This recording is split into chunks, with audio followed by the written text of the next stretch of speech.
Educação à distância, mudando realidades.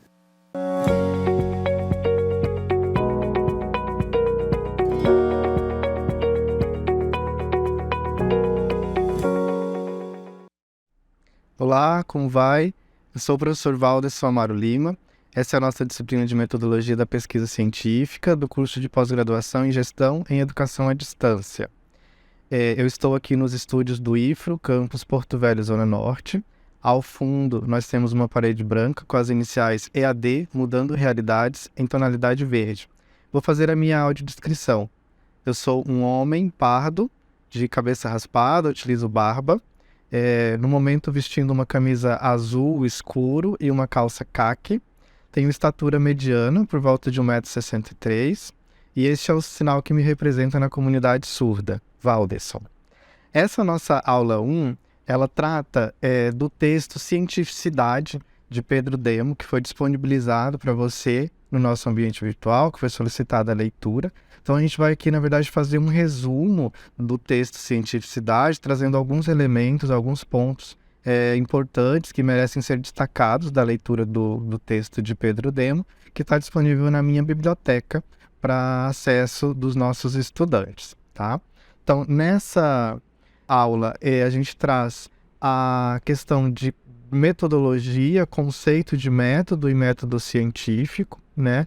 E aí, no texto de Demo, nós temos uma crítica à metodologia científica, que é o tópico aqui do nosso primeiro slide, no sentido de essa metodologia estar acima do próprio conhecimento científico. E aí a crítica também é no sentido de que metodologia científica, né, de qual metodologia científica estamos falando. Nós remetemos isso, inclusive, já no nosso ambiente virtual, quando nós trazemos a questão das normas, né, de formatação de determinados trabalhos, que durante um bom tempo, em algumas instituições, dependendo do local aonde se apresentam, é tido como o único fator, né, de você observar, analisar o mérito de um trabalho acadêmico. Então, a crítica à metodologia científica que é feita inicialmente já é quando você se apega muito a essa questão da formatação, das normas, a exemplo da ABNT, mas não é a única, né, que a gente segue, em detrimento do próprio conteúdo daquele trabalho, né, em detrimento do próprio conhecimento que se exare daquele texto, tá? Então, esse é um ponto central, e aí eu trago para você aqui a ideia de metodologia como estudo dos métodos. Então, quando você vê num tópico, né, no trabalho, metodologia, na verdade, metodologia é o estudo do método. O trabalho acadêmico, ele tem método, porque você vai dizer como foi feito o processo de pesquisa, de geração do conhecimento daquele trabalho, né? A metodologia, você vai estar estudando o método, que daí é um caso à parte, né? Uma outra situação, ok? Nessa linha, então, a metodologia científica, ela seria o estudo dos métodos científicos, tá? E aí nós temos método como processo organizado, lógico e sistemático de pesquisa, instrução, investigação e apresentação.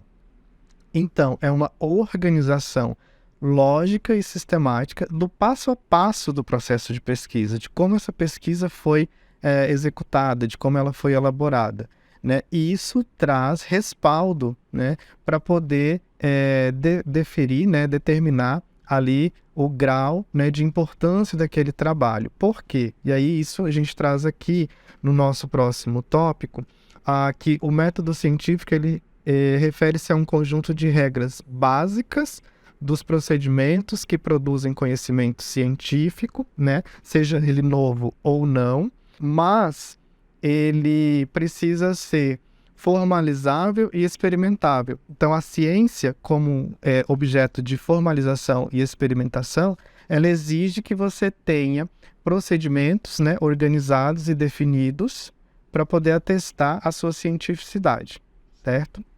Avançando. Conhecimento, ele é dinâmica mental, analítica, dedicada a decompor a realidade para poder explicá-la.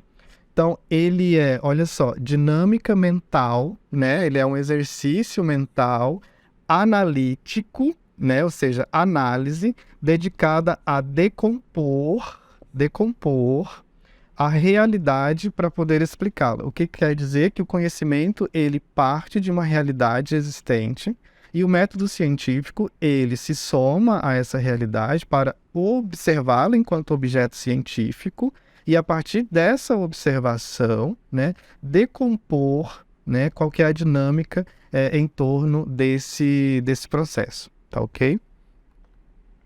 A gente traz, a partir do texto, a ciência centrada no método lógico experimental, a partir de um paradigma entre positivismo e dialética, né? Mas a partir de dois argumentos, né? Centrado em dois argumentos.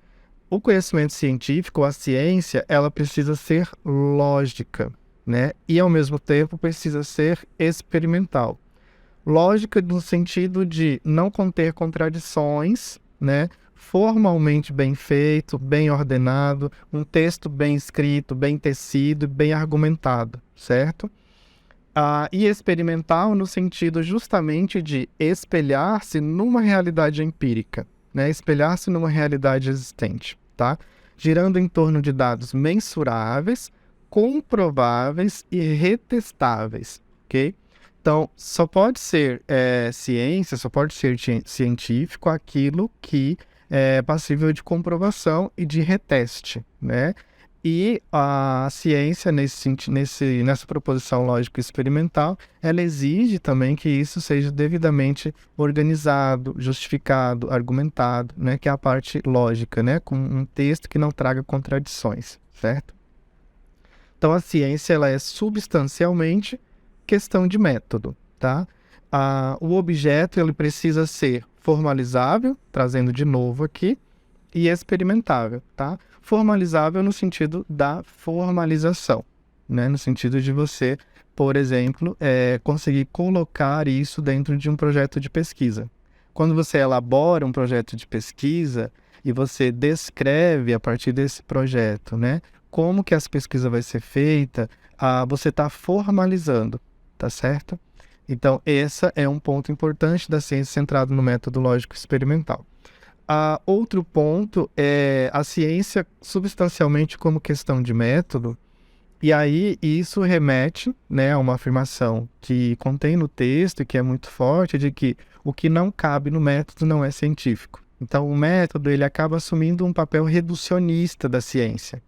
Porque se não consigo encaixar num método científico para poder decompor e analisar aquele objeto, eu não posso dizer que ele é científico, certo? Então, isso é um paradigma importante. Avançando. Esse paradigma, ele é totalmente positivista, certo? Então, nós temos uma prevalência do positivismo na metodologia da pesquisa científica. E aí, esse paradigma reducionista é condição natural do método, que é o que eu acabei de falar, tá? O que não cabe no método não é científico. Então, o método, ele acaba reduzindo a ciência àquilo que ele pode confrontar, comprovar e legitimar, tá? Então, nossa visão, ela é limitada, certo? Mesmo escudado em método científico. Quer dizer, mesmo que eu tenha um parâmetro científico para poder analisar determinado objeto, ela sempre vai ser uma análise limitada. Ela sempre vai ser uma visão limitada porque, enquanto pesquisador, eu não consigo determinar e descrever tudo o que influencia, que tem relação com aquele objeto, certo? Porque o método, ele é reducionista. Compreende? Toda teoria, portanto, é um texto e todo texto está confinado num espaço, tempo e horizonte restritos. O que quer dizer isso, professor? Quer dizer que a visão limitada, ela depende também do tempo aonde eu estou observando. Estamos em 2023 e o contexto em torno de 2023 é absolutamente diferente do contexto em torno de 2000, por exemplo. Né? Então, a influência temporal, ela é extremamente importante também na pesquisa científica, porque a forma como você observa e analisa determinado objeto, ela é influenciada pelo paradigma temporal, pelo contexto temporal que você vive naquele momento, enquanto pesquisador e a sociedade de uma forma geral. Então, a sociedade enxerga determinado objeto diferente dependendo do tempo em que é observado. Da mesma forma, horizonte e espaço, tá? Então, a diversidade retrata a riqueza. Esse é um outro ponto destacado na prevalência positivista e nós já tratamos sobre isso, inclusive, na nossa unidade 1, né? Quando a gente traz o vídeo da Fiocruz, da Fundação Oswaldo Cruz, que trata da diversidade na produção de conhecimento científico. Tem, inclusive, uma atividade para vocês fazerem, para a gente avaliar qual que é a diversidade da nossa turma, certo? E ela é considerada, então, uma riqueza dentro desse processo. Então, o que pode ser considerado científico? Isso daqui, ele resume o que a gente chama de critérios de cientificidade, tá? Para ser considerado científico, algo precisa ser discutível. Então, a discutibilidade é o critério central, né, para que um objeto ele seja considerado científico, certo? O critério de cientificidade-chave é a discutibilidade.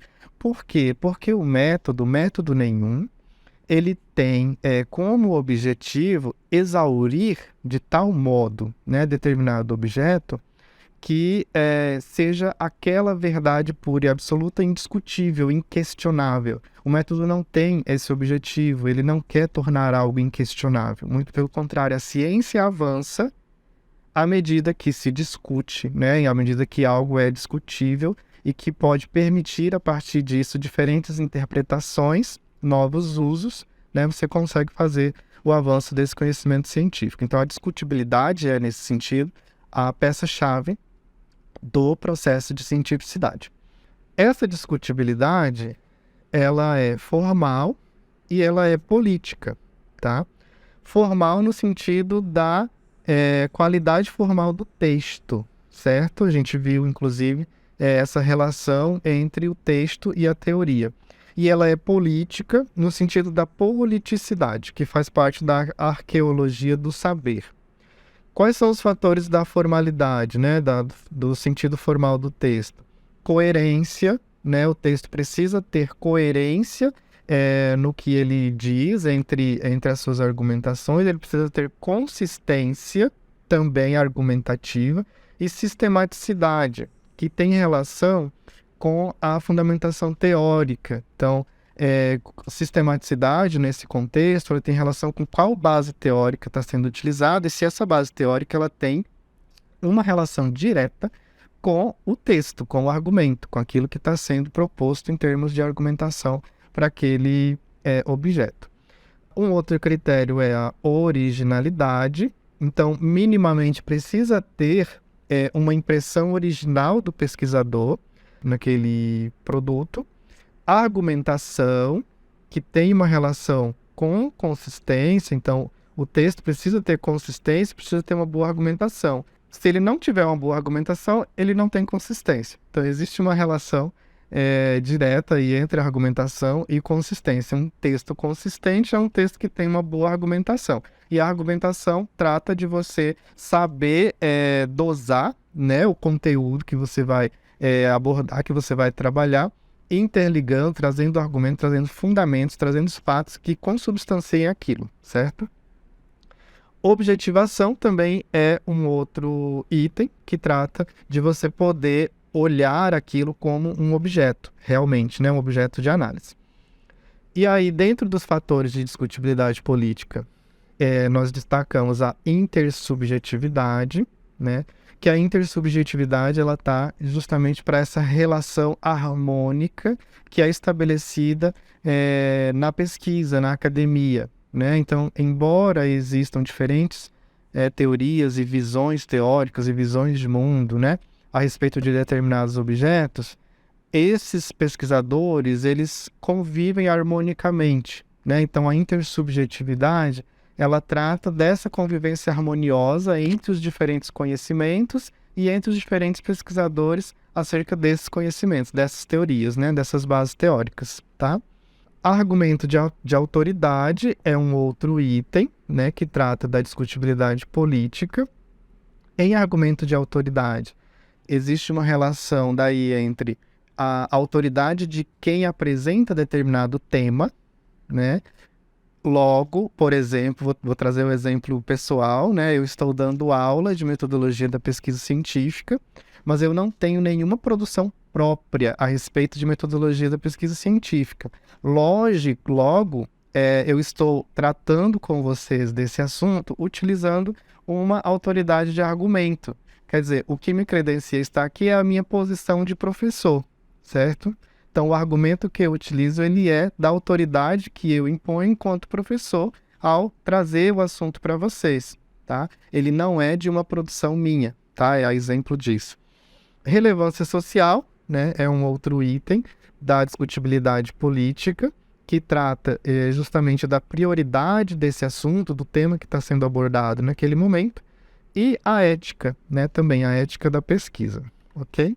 Então, o que é conhecimento científico? E aí, o texto ele traz para a gente uma historinha, né? A respeito da Bíblia, da maçã, de Eva e de Adão, que fala do pecado original, né? Que seria, o pecado original seria o pecado do conhecimento, né? Porque quando foi proibido, né, que fosse consumido as frutas do paraíso, foi justamente no sentido de que quem consumisse não pudesse ter acesso ao conhecimento que era ventilado como sendo um conhecimento divino, né, a partir daquilo que se apresentava como realidade.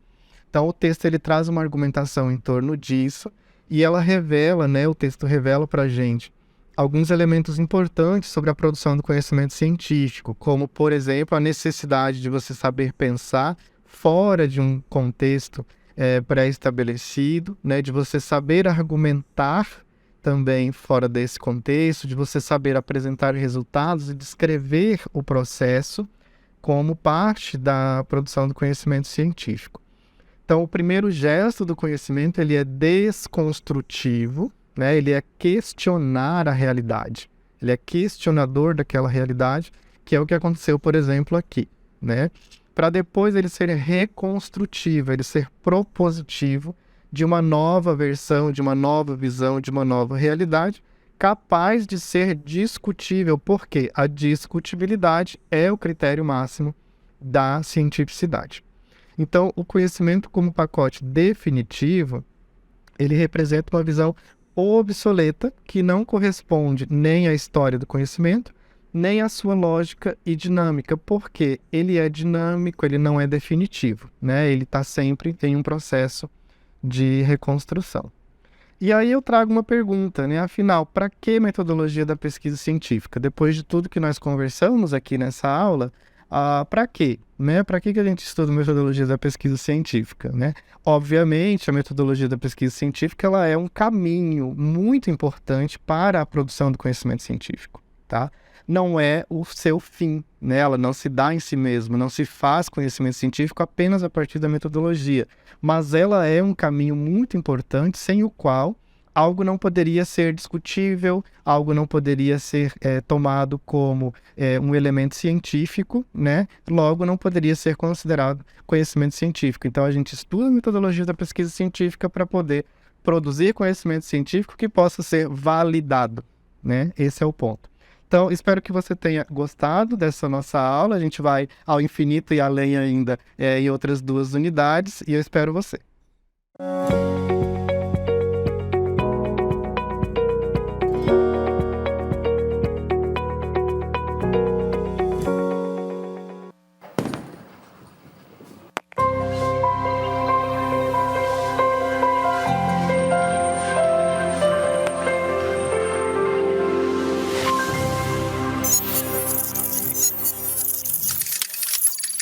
Educação à distância, mudando realidades.